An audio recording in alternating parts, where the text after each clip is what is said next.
For 10 years, the United States Air Force flew combat missions with a plane that didn't exist. Pilots couldn't tell their wives what they flew. Mechanics worked in windowless warehouses. Ground crews were forbidden from photographing it. And when civilians spotted it streaking across the Nevada sky, the Pentagon let them believe it was aliens. Picture this. It's 1982. You're a camper sitting by a fire in the high desert of Nevada, just north of Las Vegas. You look up. The sky is clear, a canvas of 1 billion stars. Suddenly, a patch of stars just vanishes. A black shape, triangular, utterly silent. Darker than the night itself, slides across the sky. It doesn't reflect moonlight. It doesn't have blinking navigation lights. It moves like a hole in the universe. And then, just as quickly as it appeared, the stars return. The shape is gone. For a decade, these sightings fueled the greatest UFO craze in American history. People were convinced the government was hiding alien technology at a remote base called Area 51. And in a way, they were right. It wasn't alien, but it was definitely otherworldly. This is the F-117 Nighthawk, the world's first operational stealth aircraft. A plane designed by a mathematician, built by rebels in a secret warehouse, and flown by pilots who became ghosts. It defied the laws of aerodynamics. It defied the logic of radar. And for one terrified city in Iraq, it defied reality itself. This is the story of the jet that didn't exist. To understand why the Air Force needed a ghost, we have to go back to the skies over Vietnam. It's 1972. The era of safe bombing is over. The Soviet Union has flooded North Vietnam with sophisticated radar-guided surface-to-air missiles, the infamous SA-2 guideline. These missiles use radar beams to paint American aircraft. Once the radar locks on, the missile rides that beam straight to the target. The losses are staggering. American pilots are dying faster than the Pentagon can train replacements. The only solution is brute force massive strike packages. You need dozens of planes just to protect one bomber. Wild weasels to hunt the radar sites. Jammers to blind them. Fighters to protect the jammers. It's a sledgehammer approach. Expensive, dangerous, and against a peer adversary like the Soviet Union, it's a suicide mission. The Air Force runs the numbers for a potential World War III scenario over Europe. The Soviet air defense network would be so dense, so advanced, that nothing in the American arsenal, not the B-52, not the F-111, not even the brand new F-15 would survive the first 48 hours. They didn't need a faster plane. Speed doesn't matter when a missile can do Mach 4. They didn't need a tougher plane. Armor doesn't stop a direct hit. They needed a plane that wasn't there. They needed invisibility. But in the 1970s, stealth was science fiction. Radar works by sending out radio waves. When those waves hit a metal object, they bounce back. It's physics. You can't cheat physics, or so everyone believed. Because halfway around the world, a Soviet scientist was about to hand America the keys to winning the Cold War. And the Kremlin was going to let him do it. Here is the most ironic twist in military history, the secret to defeating. Soviet radar didn't come from MIT. It didn't come from NASA. It came from Moscow. In 1962, a Soviet physicist named Pyotr Ufemtsov published an academic paper with a title so boring it could put you to sleep. Method of edge waves and the physical theory of diffraction. But buried in that wall of calculus was something revolutionary. Ufemtsov had figured out that a radar return is undetermined by the size of an object determined by the shape of its edges. Theoretically, if you angled an object's surfaces just right, you could scatter radar waves away from the source instead of bouncing them back. You could make a bomber the size of a house look like a bird on a radar screen, the catch. The shapes required to do this wouldn't look like sleek fighter jets. Oh, they'd look like jagged rocks, and jagged rocks don't fly. So the Soviet government looked at the paper, shrugged, and stamped it for public release. Useless theoretical math, who cares? They let it be translated into English. Thousands of miles away in Burbank, California, a Lockheed engineer named Denis Overholzer was flipping through a stack of translated Soviet technical journals. He almost skipped past Ufemtsov's paper. Almost. But Overholzer was a radar specialist, math guy. And when he saw those equations, he didn't see useless theory. He saw a weapon. Overholser realized that if he designed a plane using only flat surfaces' sharp facets like a cut diamond, he could use offensive S-math to calculate exactly how invisible it would be. Computers in the 1970s were primitive. They couldn't model complex curves, but they could handle flat triangles. So, he wrote a program called Echo 1. He fed it a design for a plane made entirely of flat, angled panels. No curves, no rounded edges, just geometry. The computer calculated the radar cross-section. Normal fighter jet shows up on radar like an object the size of a truck. This thing? This angular monstrosity? The size of a marble. The Soviets had just handed America the blueprint to make their entire air defense network obsolete. They had no idea. Overholser took his design to the legendary Ben Rich, the head of Lockheed's Skunk Works, the most secretive aircraft development division in the world. Rich looked at the model. It was hideous. It looked like a crumpled piece of paper, like something a geometry teacher would sketch on a chalkboard, not something that belonged on a runway. One aerodynamicist took a single look and said, "That's the ugliest thing I've ever seen. It'll never fly." They called it the hopeless diamond. But Ben Rich was a gambler. Took a small wooden model of the diamond to a radar testing range, put it on a pole, turned on the radar. The operators radioed back, confused. "Sir, the pole is empty. Where's the model?" The model was on the pole. The radar could see the wooden stick. It couldn't see the aircraft sitting on top of it. A bird landed on the model during testing. The bird showed up bigger on the radar screen than the plane. The Pentagon was sold. They handed Lockheed a black budget contract under the codename Have Blue. But here's where it gets interesting. Knowing the math works and making it fly are two completely different problems. The F-117, the production version of the hopeless diamond, was an aerodynamic nightmare. Those flat angular surfaces that made it invisible also made it inherently unstable. The plane didn't want to fly. It wanted to flip over, tumble, and crash. Would you fly a plane that was actively trying to kill you? To make it work, Lockheed installed a fly-by-wire computer system. The computer made thousands of micro-adjustments to the control surfaces every second, constantly fighting to keep the plane stable. A human pilot couldn't react fast enough. The computer did the flying. The pilot just made suggestions. One test pilot put it perfectly. "You're not flying the plane, you're voting." You tell the computer where you want to go, and the computer decides if it's going to let you. Both Have Blue prototypes crashed. Pilots nearly died, but the data was solid. The math worked. The plane was invisible. In 1978, the Air Force ordered the production model, the F-117 Nighthawk. Now they just needed pilots crazy enough to fly it, in a place that didn't exist to hide it. The Air Force created a fake unit, the 4,450th Tactical Group.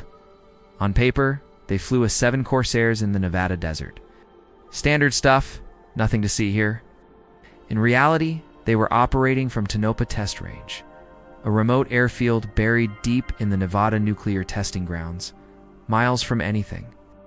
Completely off limits. The pilots they recruited were the best in the world. F-15 jockeys, 10 drivers. Top Gun graduates. They were told almost nothing before they arrived. And the rules? The rules were absolute. The F-117 only flew at night. Every Monday, pilots kissed their families goodbye in Las Vegas, boarded an unmarked 737, and disappeared into the desert. They slept in windowless dorms during the day. When the sun went down, the hangar doors opened. The Nighthawks emerged like vampires. They flew in total radio silence. No lights, no communication. Black shapes moving through black sky. If a pilot crashed, the orders were chilling. Do not call for help. Do not approach any roads. Guard the wreckage with your sidearm until the recovery team arrives. No. The plane's existence was more important than your life. Flying the thing was strange. It wasn't a dogfighter. It couldn't turn hard. No afterburner. Subsonic speeds only. The cockpit was cramped. The windows were tiny and coated in gold to deflect radar. And the visibility was terrible. Pilots called it the Wobblin' Goblin because the sensitive fly-by-wire system twitched constantly in turbulence. The ride felt like a carnival attraction designed by someone who hated you, but they loved it because of what it could do. During training exercises, 117 pilots would fly right up to American AWACS planes, the most powerful airborne radar systems in the world. The AWACS operators would be screaming into their headsets, "Where are they? I can't find them." While the Nighthawk pilot was close enough to read the tail numbers, they were ghosts. For almost 10 years, the world had no idea these planes existed. And then came the night everything changed. January 17th, 1991, 2:30 in the morning, local time. Operation Desert Storm. Saddam Hussein had turned Baghdad into the most heavily defended city in the Middle East. Thousands of surface-to-air missiles, anti-aircraft guns on every rooftop. Overlapping radar coverage so dense you couldn't slip a sparrow through without detection. It was everything the Air Force had feared about a war with the Soviets brought to life in Iraq. Conventional jets would be slaughtered. F-16s, F-18s, even the vaunted F-117 either be flying into a meat grinder. So the Air Force sent in the ghosts. Imagine you're Major Greg Feist. It's 2:51 a.m. You're flying alone over the Iraqi desert, headed straight for downtown Baghdad. No wingman, no jamming support, no fighter escort. Your only protection is math. Equations written by a Russian physicist 30 years ago, translated by an American engineer, fed into a computer program that said this angular, unstable, wobbly aircraft would be invisible. If the math is wrong, you'll be dead in 4 minutes. You cross into the most heavily defended airspace on Earth. Below you, the sky erupts. Iraqi gunners are firing blindly, filling the air with tracers, creating walls of lead. They know something is coming. They just can't see it. You're threading through the chaos. Your targeting system locks onto the Iraqi Air Defense Headquarters. Crosshairs settle. Pickle button bomb away. 16 seconds later, the building implodes. CNN reporters in the Al Rashid Hotel are broadcasting live. "My dad is lit up like a Christmas tree," they tell the world. They see buildings exploding. They see tracers filling the sky. They never see a single plane. That night, a handful of F-117s flew directly into the teeth of Saddam's air defense network. Lonan systematically dismantled it. Communications hubs, command bunkers, radar installations, one by one. Hear us what the numbers looked like at the end of the war. The F-117 represented just 2.5% of the coalition aircraft. Struck 40% of the strategic targets. Total F-117s lost in Desert Storm? 0. Not a scratch. The hopeless diamond had changed warfare forever. Stealth worked. The ghost was real. And for a brief, shining moment, it seemed invincible. History has a way of humbling the invincible. March 27, 1999. The Kosovo War. An F-117, Calcine Vega 31, is flying a routine mission over Serbia. The pilot is Lieutenant Colonel Dale Zelko. Experienced, confident. He's done this dozens of times. But on the ground, a Serbian air defense commander named Zlatan Dani is waiting. And Dani isn't playing by the rules. He knows he can't beat stealth technology head-on. His equipment is ancient Soviet hardware, decades old. On paper, he has no chance. But Dani is clever. He's studied the Americans. He knows they're getting lazy, flying the same routes, at the same times. Predictable. He knows that stealth isn't Magic Hit's engineering. And engineering has limits. When the F-117 opens its bomb bay doors, the radar signature blooms. For a few seconds, the ghost becomes visible. He's modified his radar to operate on longer wavelengths frequencies. The F-117's designers didn't prioritize blocking. He's patient. He watches. He waits. Zelko opens his bomb bay doors. Donnie's radar screen flickers. A blip. Just for a moment, but it's enough. 2 ESA-3 missiles scream into the night sky. Zelko sees them too late. Glowing dots rising through the clouds. Pulls hard, tries to evade. The first missile overshoots. The second one doesn't. The explosion rips the left wing off the Nighthawk. The plane tumbles. G-forces pin Zelko to his seat. He can barely reach the ejection handle. Punches out. Floating down into enemy territory under his parachute, Zelko watches the burning wreckage of the world's most secret aircraft spiral into a Serbian field. The ghost was dead. Serbian television broadcast the images worldwide, civilians dancing on the wreckage, the canopy with the pilot's name still visible. They even made a poster. Sorry, we didn't know it was invisible. It was the only F-117 ever lost in combat. It proved something important. Stealth wasn't invincibility. It was an advantage. and advantages can be overcome. The Nighthawk's 1970s faceted design was showing its age. Newer radar systems were catching up. The writing was on the wall. In 2008, the United States Air Force officially retired the F-117 Nighthawk. They held a ceremony, made speeches, flew the remaining aircraft to a facility in Nevada where they DB stripped for parts and stored in climate-controlled hangars. The program was over. The chapter was closed. That should be the end of the story. It isn't. In 2014, plane spotters in the California desert photographed something strange. A black, angular shape flying over Death Valley. Unmistakable silhouette. A Nighthawk. More sightings followed. 2017, 2019, 2023. Different locations. Multiple aircraft. Clearly operational. After years of denials, the Air Force finally admitted the truth.